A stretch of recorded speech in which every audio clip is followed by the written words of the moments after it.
Steel mills کا manager تنہا نہیں تھا، گاڑی میں ایک اور آدمی بھی اس کے ساتھ تھا اور یہ بھی مشرق بعید ہی کے کسی ملک کا باشندہ تھا۔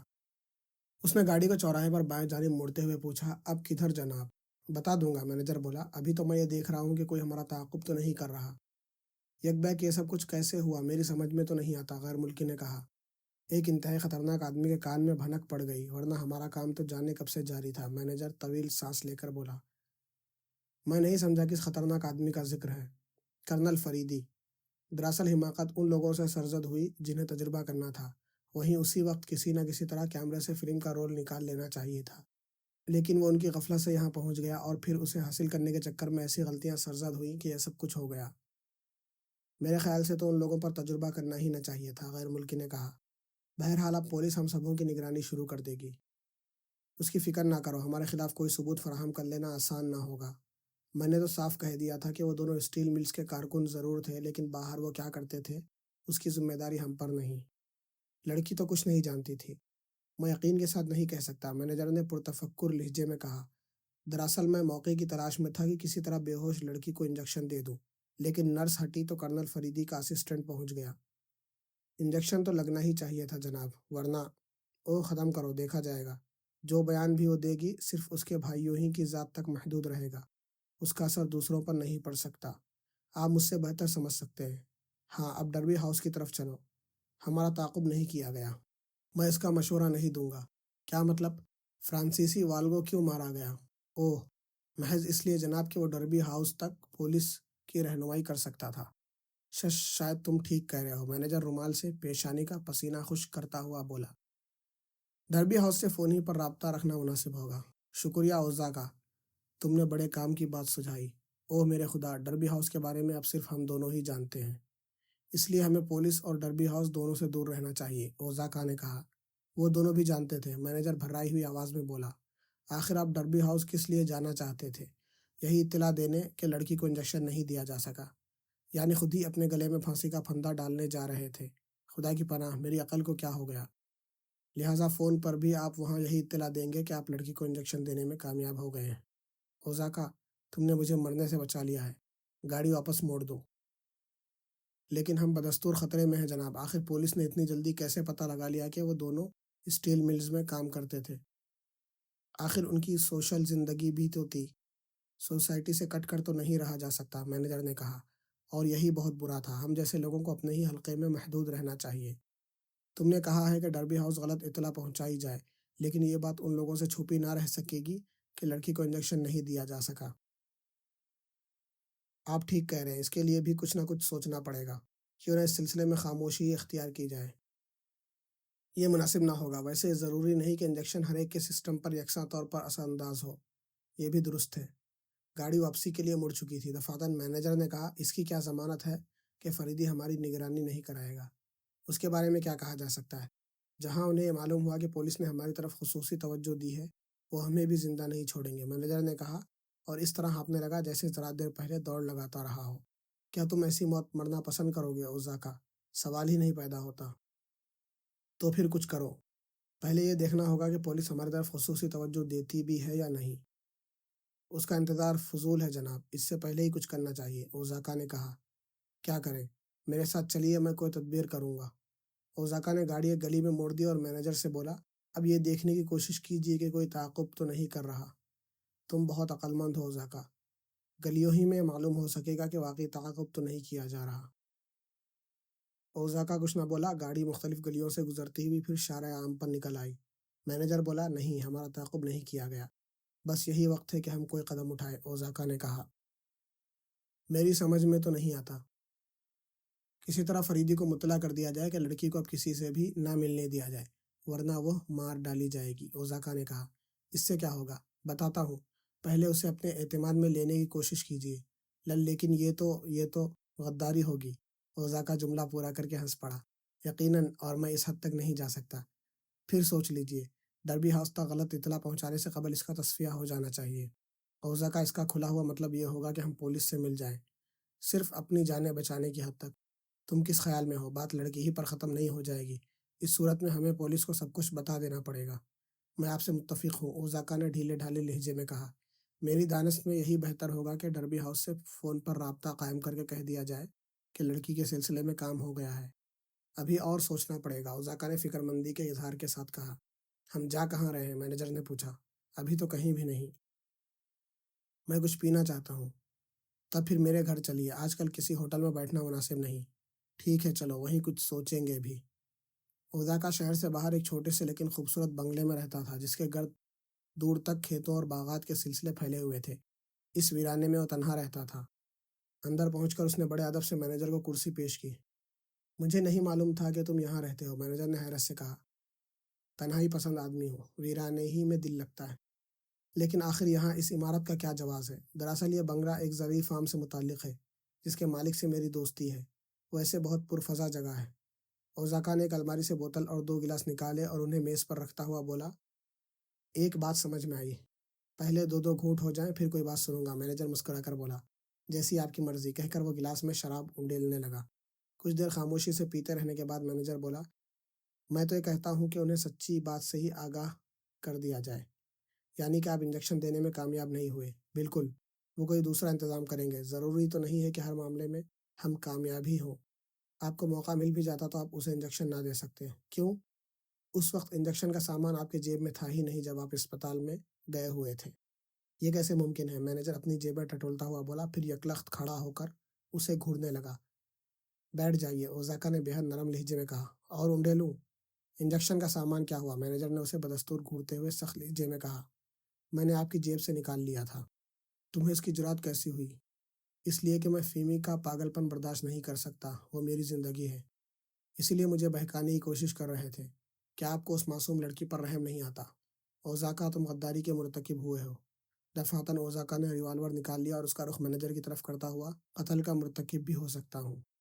کیا مطلب؟ دوسرے کمرے میں فون بھی موجود ہے، تم ابھی انہیں مطلع کرو گے کہ انجیکشن لگا دیا ہے، اوزاکا نے سخت لہجے میں کہا۔ مینیجر دونوں ہاتھ اوپر اٹھائے متحیرانہ انداز میں پلکیں جھپکاتا رہا۔ چلو، اوزاکا نے ریوالور کی نال سے دوسرے کمرے کے دروازے کی طرف اشارہ کرتے ہوئے کہا اور مینیجر اسی جانب گھوم گیا۔ فون کے قریب پہنچ کر اوزاکا نے ریوالور کی نال مینیجر کے کمر سے لگا دی اور بولا، نمبر ڈائل کر کے اطلاع دو، یہ میں تم پر بھی احسان کر رہا ہوں، اس کے فوائد تمہیں بعد میں معلوم ہوں گے۔ مینیجر نے خاموشی سے نمبر ڈائل کیا اور ماؤتھ پیس میں بولا، جبار اسپیکنگ۔ ٹھیک ہے، میں نے لڑکی کو انجیکشن دے دیا ہے۔ اوہ، کوئی دشواری پیش نہیں آئی۔ شناخت کرنے کے بعد وہ بے ہوش ہو گئی تھی، پھر اسے اسپتال ہی کے ایک کمرے میں ڈال دیا گیا۔ چونکہ میں اس کے ساتھ تھا اس لیے مجھے ہی اس کے پاس بیٹھنا پڑا۔ اس طرح میں نے بے ہوشی ہی کی حالت میں اسے انجیکشن دے دیا۔ نہیں، مجھے یقین ہے کہ میرا تعاقب نہیں کیا گیا ہے۔ ہاں، میں تنہا ہی ہوں، میرے ساتھ اور کوئی نہیں ہے۔ اس نے ریسیور کیڈل پر رکھا ہی تھا کہ اوزاکا نے بڑی پھرتی سے ریوالور کا دستہ اس کے سر پر رسید کر دیا۔ وہ لڑکھڑایا اور پھر دوسری ضرب اسے فرش پر لے آئی تھی۔ دیکھتے ہی دیکھتے بے حس و حرکت ہو گیا۔ اوزاکا نے فریدی کے آفس کے نمبر ڈائل کیے، دوسری طرف فوراً ہی کال ریسیو کی گئی۔ مجھے کرنل فریدی سے بات کرنی ہے، اوزاکا نے ماؤتھ پیس میں کہا۔ میں فریدی ہی بول رہا ہوں، کون صاحب ہے؟ میں اپنا نام نہیں بتا سکتا، لیکن آپ کو آگاہ کرتا ہوں کہ وہ لڑکی فیمی جو اپنے بھائیوں کو شناخت کرنے کے بعد بے ہوش ہو گئی ہے، سخت خطرے میں ہے۔ میں نہیں سمجھا آپ کیا کہہ رہے ہیں؟ وہ یا تو قتل کر دی جائے گی یا فرانسیسی والگو کی طرح صرف پاگل ہو جائے گی۔ بہتر یہ ہے کہ آپ خود ہی اس کے پاگل ہو جانے کا اعلان کر کے اسے کسی محفوظ جگہ پر پہنچا دیں۔ اس کی کیا ضمانت ہے کہ وہ ہوش میں آنے کے بعد واقعی پاگل نہ ہو چکی ہوگی؟ دوسری طرف سے آواز آئی۔ ابھی تک بے ہوش ہے۔ اس کی طرف سے مطمئن رہیے، جس کو یہ کام سونپا گیا تھا وہ اس میں کامیاب نہیں ہو سکا، اوزاکا نے کہہ کر جلدی سے رابطہ منقطع کر دیا۔ بات نہیں بڑھانا چاہتا تھا، لیکن اب وہ بے ہوش مینیجر کو پرتشویش نظروں سے دیکھے جا رہا تھا۔ تھوڑی دیر بعد اس طرح چونکا جیسے کچھ یاد آ گیا ہو، تیز قدموں سے چلتا ہوا باہر آ گیا اور گاڑی کے ڈیش بورڈ کے خانے سے ایک چھوٹی سی ڈبیا نکالی اور پھر اندر واپس آ گیا۔ ڈبیا سے ایک شیشی اور چھوٹی ہائپوڈرمک سرنج نکالی۔ شیشی سے زرد رنگ کا ایک سیال سرنج میں کھینچا اور بے ہوش مینیجر کے بازو میں انجیکٹ کر دیا۔ دوسرے دن کے اخبارات میں فیمی کے دماغی توازن کھو بیٹھنے کی کہانی چھپی۔ بھائیوں کی لاشیں دیکھ کر بے ہوش ہو گئی تھی، دوبارہ ہوش میں آئی تو ذہنی توازن بگڑ گیا تھا۔ خبر کے مطابق اب پولیس کی تحویل میں تھی، لیکن حمید کے سمجھ میں نہیں آ رہا تھا کہ ہوائی کیوں چھوڑی گئی ہے، کیونکہ فیمی جب ہوش میں آئی تھی تو حمید اس کے قریب ہی موجود تھا۔ اس سے تھوڑی سی گفتگو بھی ہوئی تھی، لیکن اس کی زبان سے کوئی ایسی بات نہیں نکلی تھی جسے حمید دماغی خلل پر محمول کرتا۔ اس نے فریدی کو اطلاع دی تھی کہ وہ ہوش میں آ گئی ہے۔ اس کے بعد فریدی نے خود اپنی نگرانی میں لڑکی کو ہسپتال سے کہیں اور منتقل کر دیا تھا، اور پھر اس کے بعد سے فریدی سے ملاقات بھی نہیں ہوئی تھی۔ اس وقت ناشتے کی میز پر بھی حمید تنہا تھا۔ دوسرا اخبار اٹھایا، اس کی سرخی بھی یہی تھی، اور پھر انور کے اخبار اسٹار پر نظر پڑی اور وہ تصویر کو دیکھ کر چونک پڑا۔ منوعن وہی تھا، وہی آنکھیں، وہی سر سے چپکی ہوئی پگڑی جس سے دونوں کان بھی چھپ جاتے ہیں۔ بلا شبہ یہ جیرالڈ شاستری کی تصویر تھی۔ وہ کسی کھڑکی میں کھڑا ہوا تھا۔ تصویر کے فریم میں کھڑکی کا فریم بھی صاف نظر آ رہا تھا۔ اسٹار نے پولیس کو مخاطب کر کے سوال کیا تھا کہ یہ کون ہے؟ پولیس نے تو عرصہ ہوا اس کے موت کی تصدیق کر دی تھی، لیکن یہ پچھلے دنوں شہر میں دیکھا گیا ہے، اور یہ تصویر کرائم رپورٹر انور نے اتاری ہے۔ کیا یہ جیرالڈ شاستری نہیں ہے؟ حمید تیزی سے کھوپڑی سہلانے لگا۔ ڈرائنگ روم میں فون کی گھنٹی بج رہی تھی۔ وہ ناشتے کی میز سے اٹھ کر ڈرائنگ روم میں آیا۔ رمیش کی کال تھی۔ کرنل صاحب کہاں ہیں؟ اس نے سوال کیا۔ پتہ نہیں، پچھلی رات سے ملاقات نہیں ہوئی۔ کیا بات ہے؟ امر سنگھ تو خیریت سے ہے؟ وہ ٹھیک ہے، لیکن کرنل صاحب کے لیے ایک اہم اطلاع ہے۔ کیا مجھے اس سے دلچسپی نہیں ہو سکتی؟ پتہ نہیں جناب کس موڈ میں ہے۔ کیا بات ہے مجھے بتاؤ۔ اسٹیل ملز کا مینیجر پاگل ہو گیا ہے، ایک گاڑی میں بیٹھا ہوا ملا ہے، حلق پھاڑ پھاڑ کر گالیاں دے رہا ہے۔ تمہیں کیسے معلوم ہوا کہ اسٹیل ملز کا مینیجر ہے؟ کل میں نے اسے پولیس اسپتال میں دیکھا تھا۔ بہرحال اسے گاڑی سے نکال کر پرنسٹن کے تھانے میں پہنچا دیا گیا ہے۔ اچھی بات ہے، میں دیکھوں گا۔ آج کا اسٹار بھی دیکھا ہے؟ ہاں دیکھ چکا ہوں۔ انور کا کوئی اسٹنٹ معلوم ہوتا ہے؟ میرا خیال ہے کہ آصف صاحب ہتھکڑیاں لے کر دوڑ گئے ہوں گے۔ پتہ نہیں، کہہ کر حمید نے رابطہ منقطع کر دیا۔ اس کی آنکھوں میں الجھن کے آثار تھے۔ وہ سوچ رہا تھا تو پھر چلنا چاہیے پرنسٹن کے تھانے کی طرف۔ ہو سکتا ہے رمیش کو غلط فہمی ہوئی ہو۔ اگر وہ پاگل ہو گیا ہے تو کس طرح معلوم ہو سکا ہوگا کہ وہ اسٹیل ملز کا مینیجر ہے؟ تھوڑی دیر بعد آرمڈ کار پرنسٹن کے تھانے کی طرف جا رہی تھی، اور حمید سوچ رہا تھا رمیش نے اسے اپنے محکمہ ہی کے حوالے سے پرنسٹن والوں کے سپرد کیا ہوگا۔ وہاں پہنچ کر معلوم ہوا کہ اسے خالی کمرے میں بند کر دیا گیا ہے۔ حمید سلاخوں کے قریب آ کھڑا ہوا۔ یہ اسٹیل ملز کا مینیجر جبار ہی تھا۔ آپ نے مجھے پہچانا؟ حمید نے سوال کیا۔ پپ پپ پے جواب ملا۔ کل پولیس ہسپتال میں ہم ملے تھے۔ خر خرچ، آپ فیمی کی نگہداشت کر رہے تھے۔ داشت داشت، بھاگ جاؤ سالے، بیکار ہے کیپٹن۔ عقب سے انچارج کی آواز آئی۔ بالکل دماغ الٹ گیا ہے۔ جب تک کرنل صاحب کی طرف سے ہدایات نہ ملے کسی کو اس سے ملنے نہ دیا جائے۔ حمید نے مڑ کر انچارج سے کہا۔ یہ کون ہے؟ میں نہیں جانتا، لیکن یہ محکمے کے زیر نگرانی رہا تھا اس دوران میں یہ حالت ہوئی ہے۔ تب تو بن رہا ہے۔ جو کچھ بھی ہو، لیکن اسے قطعی چھیڑا نہ جائے۔ اس کے سلسلے میں جو کچھ بھی کریں گے کرنل صاحب ہی کریں گے۔ بہت بہتر۔ اس طرف کسی کو بھی نہ آنے دیا جائے، خواہ وہ خود کو اس کا رشتہ دار ہی کیوں نہ ظاہر کرے۔ ایسا ہی ہوگا، مطمئن رہیں۔ حمید باہر آ کر گاڑی میں بیٹھا اور وائرلیس ٹیلی فون پر اپنے محکمہ کے ایکسچینج سے رابطہ قائم کر کے بولا، اگر میری کوئی کال آئے تو اسے AC5 کی طرف ڈائریکٹ کر دینا۔ کچھ دیر پہلے کسی عورت کی کال آئی تھی۔ دوسری طرف سے آواز آئی۔ میرے لیے؟ حمید نے حیرت سے پوچھا۔ نہیں، پہلے کرنل صاحب کو پوچھا تھا، پھر آپ کو، دوسری طرف سے کہا گیا۔ خیر، اب کرنل صاحب کی کالیں بھی میری طرف ہی ڈائریکٹ کر دینا۔ بہت بہتر۔ دیٹس آل، کہہ کر حمید نے ریسیور ڈیش بورڈ کے خانے میں رکھ دیا۔ لیکن سوال تھا کہ اب کہاں جائے اور کیا کرے۔ انور سے نہیں الجھنا چاہتا تھا کہ فریدی نے اس سے باز رہنے کو کہا تھا۔ اوہ قاسم، اس کی خبر لینا چاہیے۔ پتہ نہیں اب بھی وہیں جمع ہوا ہے یا گھر واپس آ گیا ہے۔ گھر ہی چلنا چاہیے۔ گاڑی کا رخ موڑتے ہوئے اس نے طویل سانس لی۔ کچھ دور چلا تھا کہ فون کا بزر سنائی دیا۔ ڈیش بورڈ کے خانے سے ریسیور نکالا۔ AC5، اس نے ماؤتھ پیس میں کہا۔ کال ہے جناب، دوسری طرف سے آواز آئی۔ ملاؤ، حمید نے کہا۔ دوسری طرف سے بولنے والی کوئی عورت ہی تھی۔ ہیلو کیپٹن، اس نے کہا، میں رے کیشی بول رہی ہوں۔ کرنل سے بات نہیں ہو رہی؟ وہ کہیں مصروف ہے؟ کوئی خاص بات؟ فیمی کا کیا حال ہے؟ میں نے اخبار میں اس کے متعلق دیکھا تھا۔ کیا میں اس سے مل سکتی ہوں؟ پتہ نہیں، کرنل ہی بتا سکیں گے۔ مجھے تو یہ بھی نہیں معلوم کہ اسے رکھا کہاں گیا ہے۔ فی الحال یہ بھی نہیں جانتا کہ کرنل کہاں ہے۔ آپ سے کہاں ملاقات ہو سکے گی؟ اس وقت تو میں گاڑی پر ہوں۔ اگر کوئی حرج نہ ہو تو ادھر ہی آ جائیے۔ ضرور ضرور، 10 منٹ میں پہنچ رہا ہوں، حمید نے کہا، اور سلسلہ منقطع ہونے کی آواز سن کر اپنے ایکسچینج کے آپریٹر سے بولا، میں ریڈ ٹائڈ جوڈو کلب جا رہا ہوں، نوٹ کر لو۔ بہت بہتر جناب۔ ریڈ ٹائڈ جوڈو کلب، یہ کہاں ہے جناب؟ سرسبز کالونی میں، فون نمبر ڈائریکٹری میں دیکھ لینا۔ اوکے سر، دوسری طرف سے آواز آئی اور سلسلہ منقطع ہو گیا۔ حمید سوچ رہا تھا کہ آخر وہ اس سے کیوں ملنا چاہتی ہے۔ اس نے فیمی کے بارے میں پوچھا تھا، جس کا جواب اسے مل گیا تھا۔ کیا اس کے سلسلے میں کچھ اور بھی بتانا چاہتی ہے؟ انور آفس جانے کے لیے تیاری ہو رہا تھا کہ باہر سے کسی نے کال بیل کا بٹن دبا دیا۔ اوہ، تو تم پہنچ گئے مردود، انور دانت پیس کر بڑبڑایا۔ وہ آئینے کے سامنے کھڑا ٹائی کی گرہ درست کر رہا تھا۔ اسے یقین تھا کہ صبح ہی صبح انسپکٹر آصف سے ضرور مدبھیڑ ہوگی، گھر پر ہو خواہ دفتر میں۔ بڑی بیداری سے اس نے دروازہ کھولا تھا، لیکن وہ تو ایک سفید فام عورت تھی جو خاصی تر و تازہ نظر آ رہی تھی۔ خطوط بھی دلاویز تھے، لیکن یہاں اس کا کیا کام؟ مجھے مسٹر انور سے ملنا ہے، اس نے کہا۔ میں ہی انور ہوں۔ وہ مسٹر انور، کیا مجھے تھوڑا سا وقت دے سکو گے؟ ضرور ضرور، وہ پیچھے ہٹتا ہوا بولا۔ میں نے تمہارا پتہ تمہارے آفس سے معلوم کیا ہے، پہلے وہیں گئی تھی۔ وہ فلیٹ میں داخل ہوتے ہوئی بولی۔ اچھا اچھا، بیٹھو، انور نے کرسی کی طرف ہاتھ اٹھا کر کہا۔ شکریہ، وہ بیٹھتی ہوئی بولی۔ اب بتاؤ میں تمہارے لیے کیا کر سکتا ہوں؟ تم نے اسے کہاں دیکھا تھا؟ اوہ، شاید تم اس تصویر کی بات کر رہی ہو۔ ہاں اسی کی، مجھے افسوس ہے محترمہ۔ جوڈے، تم مجھے جوڈی کہہ سکتے ہو۔ ہاں تو جوڈی، تاوقت پولیس مجھے اس کی اجازت نہ دے میں جگہ کے بارے میں کسی کو بھی نہیں بتا سکتا۔ پولیس؟ پولیس کو اس سے کیا سروکار؟ پولیس کیوں؟ شاید تم نے تصویر سے متعلق تحریر پر غور نہیں کیا۔ تحریر؟ وہ میری سمجھ میں نہیں آئی۔ بڑی عجیب بات ہے، انور اسے غور سے دیکھتا ہوا بولا۔ بڑی عجیب بات کیوں ہے؟ تحریر تمہاری سمجھ میں کیوں نہیں آئی؟ پولیس کو اس سے کیا سروکار ہو سکتا ہے؟ وہ کون ہے؟ میرا چچا ہے، مسٹر برٹرانڈ۔ 1 سال سے میں اسے تلاش کر رہی ہوں، حالانکہ وہ کئی سال پہلے مر چکا ہے۔ یہاں جیرالڈ شاستری کہلاتا تھا۔ یقیناً تم لوگوں کو کوئی غلط فہمی ہوئی ہے، اس کا نام برٹرانڈ گراہم ہے اور ہم پچھلے سال پیرس میں ملے تھے۔ اس کے باوجود بھی میں تمہیں یہ نہیں بتا سکوں گا کہ میں نے اسے کہاں دیکھا تھا۔ اتنا غیر انسانی رویہ مت اختیار کرو مائی ڈیئر جوڈی، میں مجبور ہوں، یہ اصول کی بات ہے۔ میں نے پولیس، سوال کیا ہے؟ اس کا نام جیرالڈ شاستری نہیں ہے، لیکن پولیس کو تسلیم کرنا پڑا ہے کہ وہ جیرالڈ شاستری کے علاوہ اور کسی کی تصویر نہیں ہو سکتی۔ تو پھر مجھے بتاؤ کہ میں اس سلسلے میں کس پولیس آفیسر سے ملوں؟ کہیں بھی کسی پولیس آفیسر سے بات کر سکتی ہو۔ اتنے میں پھر کسی نے باہر سے گھنٹی بجائی اور انور اٹھتا ہوا بولا، معاف کرنا، میں ابھی آیا۔ دروازہ کھلتے انسپکٹر آصف کی پھولی ہوئی تھوتنی دکھائی دی۔ بڑے اچھے وقت پر آئے ہو، انور مسکرا کر بولا۔ اس وقت یہاں اس کی بھتیجی موجود ہے۔ کیا بکواس کر رہے ہو؟ تمہیں میرے ساتھ وہاں چلنا ہے، آصف اور رایا، پہلے اس سے مل لو۔ آصف اس کے ساتھ سٹنگ روم میں داخل ہوا اور جوڈی کو دیکھ کر ٹھٹک گیا۔ انور لہک کر بولا، یہ مس جوڈیتھ گراہم ہے اور آپ ایک بڑے police officer mister Asif. Judy نے اٹھ کر آصف سے مصافحہ کیا اور بولی، یہ تو بڑا اچھا ہوا، مسٹر انور کسی آفیسر کی اجازت چاہتے تھے۔ میں نہیں سمجھا، آصف بیٹھتا ہوا بولا۔ میرے چچا کے معاملے میں۔ آصف نے حیرت سے انور کی طرف دیکھا، لیکن انور اس کی طرف متوجہ نہیں تھا۔ کیا معاملہ ہے؟ آصف نے اس سے سوال کیا۔ بہتر ہوگا کہ تم خود ہی بتاؤ، انور نے جوڈی سے کہا۔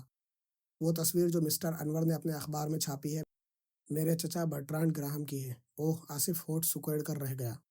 میں مسٹر انور سے درخواست کر رہی تھی کہ مجھے وہ جگہ بتا دے جہاں انہوں نے میرے چچا کو دیکھا تھا، لیکن یہ کہتے ہیں کہ پولیس سے اجازت حاصل کیے بغیر میں ایسا نہیں کر سکتا۔ کیا تمہارے چچا زندہ ہیں مس گراہم؟ آصف نے پوچھا۔ کیوں نہیں؟ لیکن شاید وہ کسی سے ملنا نہیں چاہتے۔ تمہارے چچا ایسی ہی پگڑی باندھتے ہیں۔ اوہ، انہیں دیس دیس کے ملبوسات کا خبت ہے۔ یہ میرے لیے ایسی کوئی حیران کن بات نہیں ہے۔ آخری بار ان سے کب ملاقات ہوئی تھی؟ پچھلے سال پیرس میں۔ تم یہاں کب سے ہو؟ 6 ماہ سے، یہاں سرکاری پولٹری فارمنگ کے ادارے سے وابستہ ہوں۔ کیا تمہارے چچا تم سے چھپتے پھر رہے ہیں؟ خدا جانے، یہی تو میری سمجھ میں نہیں آتا۔ پیرس میں بھی وہ اچانک غائب ہو گئے تھے۔ تمہارا تعلق کس ملک سے ہے؟ انگلینڈ سے، اور میرے چچا انگریز ہیں۔ پچھلی ملاقات سے 6 ماہ قبل ہم انگلینڈ میں ساتھ ہی رہتے تھے۔ علیحدگی کیسے ہوئی تھی؟ بس ایک دن وہ اچانک غائب ہو گئے تھے۔ بہرحال میری جانب سے 10,000 کی پیشکش ہے اس کے لیے جو بھی انہیں تلاش کرنے میں میری مدد کرے۔ آصف چونک کر انور کو گھورنے لگا، پھر اردو میں بولا، میں سمجھ گیا، کچھ غلط ہی سمجھے ہوگے۔ انور مسکرا کر بولا، تم نے اس لڑکی کو بیوقوف بنانے اور ٹھگنے کے لیے وہ تصویر چھاپی ہے۔ ہم دونوں پہلی بار ملے ہیں، ابھی معلوم ہو جاتا ہے، آصف نے کہا اور لڑکی سے انگلش میں پوچھا، تمہارے چچا کی کوئی تصویر ہے یا نہیں؟ ہے، لیکن وہ عربی لباس میں ہے۔ میں اسے دیکھنا چاہتا ہوں۔ میں دکھاتی ہوں، اس نے اپنے ہینڈ بیگ کا زپ کھولتے ہوئے کہا، پھر ایک تصویر نکال کر آصف کی طرف بڑھا دی۔ انور بھی اٹھ کر اس کے قریب آ گیا۔ یہ تصویر بھی بلا شبہ اسی شخص کی تھی، فرق صرف لباس کا تھا۔ کیا یہ تصویر تم نے کسی اور کو بھی دکھائی تھی؟ بہتیروں کو، جوڈی نے جواب دیا۔ اب میں بالکل سمجھ گیا، آصف پھر اردو میں بولا اور انور کو تیز نظروں سے دیکھتا رہا۔ کیا سمجھ گئے؟ کبھی نہ کبھی تم نے بھی یہ تصویر دیکھی ہوگی اور اسے جیرالڈ سے مشابہ پا کر یہ اسکینڈل بنا ڈالا تاکہ لڑکی کو ٹھگ سکو۔ 10,000 روپے خاصی رقم ہے۔ مشابہت کے بارے میں کیا خیال ہے؟ 100% جیرالڈ شاستری معلوم ہوتا ہے، آصف نے خشک لہجے میں کہا، اور اب تمہیں اس جگہ کی نشاندہی کرنی پڑے گی۔ مجھے بے حد افسوس ہے بوڑھے بیٹے کہ میں ایسا نہیں کر سکوں گا۔ ہوش میں رہ کر بات کرو ورنہ ہتھکڑیاں لگا دوں گا۔ کرنل صاحب کا حکم ہے کہ میں جگہ کی نشاندہی نہ کروں۔ کرنل کون ہوتا ہے حکم دینے والا؟ تصویر کا مسئلہ میرے سپرد ہوا ہے، اس کے باوجود بھی تم مجھے مجبور نہیں کر سکتے۔ پہلے ثابت کر دو کہ وہ جیرالڈ ہے، پھر مجھ پر دھونس جمانا۔ کیا مطلب؟ پولیس کا موقف ہے کہ جیرالڈ مر چکا ہے۔ اچھا تو پھر؟ اب اگر وہ مجھ سے جیرالڈ کا پتہ پوچھتی ہے تو اسے دماغی خلل ہی کہا جائے گا۔ شاید تم سچ مچ بند ہو جانا چاہتے ہو۔ کوشش کر ڈالنے میں کیا مذائقہ ہے؟ میں خود کو گرفتاری کے لیے رضاکارانہ طور پر پیش نہیں کر سکتا۔ فریدی کے بل پر مت پھولو، مجھے اس پر مجبور نہ کرو کہ کل کے اخبار میں تمہاری تصویر الٹی چھپ جائے۔ کیا میں مایوس ہو جاؤں؟ جوڈی نے دردناک لہجے میں پوچھا۔ ہرگز نہیں، آصف بولا، میں تمہاری مدد کروں گا، 5,000 پیشگی دے سکتی ہوں۔ تم میرے پاس آئی تھی، ان سے بات نہ کرو، انور نے جوڈی سے کہا۔ یہی صحیح، لیکن پہلے تم وعدہ کرو کہ میری مدد کرو گے۔ کیا تمہارا چچا بہت مالدار اور لاولد ہے؟ یہی بات ہے، جوڈی نے کسی قدر ہچکچاہٹ کے ساتھ کہا۔ لیکن وہ تم سے کیوں بھاگتا پھر رہا ہے؟ مجھ سے تو نہیں بھاگ رہا ہے، مجھ سے بھاگنے کی کوئی وجہ ہی نہیں ہو سکتی۔ اگر تمہارے حق میں کوئی وصیت مرتب کر چکا ہے تو تم بھی چین سے بیٹھو اور اس کی موت کا انتظار کرو۔ کیا میں محض اس کی دولت حاصل کرنے کے لیے اس کی بھتیجی ہوں؟ یہ سوال خود سے کرو۔ مسٹر انور، میں اپنے چچا کو بہت چاہتی ہوں کیونکہ میرے والدین بچپن ہی میں گزر گئے تھے اور میری پرورش اسی چچا نے کی تھی۔ تم وقت گزارنے کی کوشش کر رہے ہو، آصف نے اردو میں دخل اندازی کی، لیکن انور سنی انسنی کر کے بولا، مس گراہم، مجھے افسوس ہے۔ اس جملے کا کیا مطلب لوں؟ بعض حالات کی بنا پر میں تمہاری کوئی مدد نہیں کر سکتا۔ میں تمہیں صرف 10 منٹ کا وقت دیتا ہوں، میرے ساتھ چلنے کے لیے تیار ہو جاؤ۔ آصف اردو میں غرایا، میرے گھر میں بیٹھ کر اس طرح مت غراؤ۔ کیا اپنی بے عزتی ہی کرانا چاہتے ہو؟ تمہارے حصے کا خیال رکھا جائے گا، آپ چلتے پھرتے نظر آؤ۔ کیا مطلب؟ 10,000 کی چوتھائی۔ میرے علم میں لائے بغیر تم کسی کو نہیں ٹھگ سکتے۔ ایسی چاند سی صورت کو ٹھگا نہیں جاتا، پوجا کی جاتی ہے۔ سیدھی طرح اس جگہ کی نشاندہی کر دو۔ گریشم لاج۔ وہ گریشم لاج کی ایک کھڑکی تھی۔ بس اب جاؤ، تمہیں میرے ساتھ چلنا پڑے گا۔ تمہارے فرشتے بھی مجھے اس پر مجبور نہیں کر سکتے۔ اچھی بات ہے، میں تمہیں دیکھ لوں گا، آصف اٹھتا ہوا بولا۔ کیا اجازت مل گئی؟ جوڈی نے انور سے پوچھا۔ نہیں، آصف نے زور سے کہا اور کمرے سے نکلا چلا گیا۔ میں نہیں سمجھ سکتی، وہ ہکلا کر رہ گئی۔ اس شخص کی اجازت دینے یا نہ دینے سے کوئی فرق نہیں پڑے گا، تو پھر چلو میرے ساتھ۔ یہ بات نہیں ہے، مجھے دراصل اس آفیسر سے اجازت لینی پڑے گی جس نے اس سلسلے میں رازداری برتنے کو کہا تھا۔ میں نہیں سمجھ سکتی کہ آخر میرے چچا کے لیے پولیس کیوں اتنی پریشان ہے۔ ایک بہت بڑے مجرم سے مشابہت رکھتا ہے آپ کا چچا، لیکن وہ مجرم تو شاید مر چکا ہے تمہاری ہی تحریر کے مطابق۔ پولیس کی اپنی کوئی دشواری ہوگی۔ ویسے جہاں میں نے تمہارے چچا کو دیکھا تھا وہ جگہ بالکل ویران ہے، وہاں کوئی نہیں ہے۔ فلیٹ میں بھی قفل پڑا ہوا تھا۔ میں کم از کم اس کا فلیٹ تو دیکھ لوں گی۔ وہ اس کا فلیٹ نہیں ہے۔ یہ تم کس طرح کہہ سکتے ہو؟ اس لیے کہ میں اس فلیٹ کے اصل مکینوں سے واقف ہوں۔ تھوڑی سی آس بندھی تھی، تم نے توڑ دی، اس نے مغموم لہجے میں کہا۔ تم مجھے اپنا پتہ دے دو، جیسے ہی پھر کہیں نظر آیا تمہیں مطلع کر دوں گا۔ خیر یہی صحیح، میں تم سے رابطہ رکھوں گی، اس نے انور کو اپنا کارڈ دیتے ہوئے کہا۔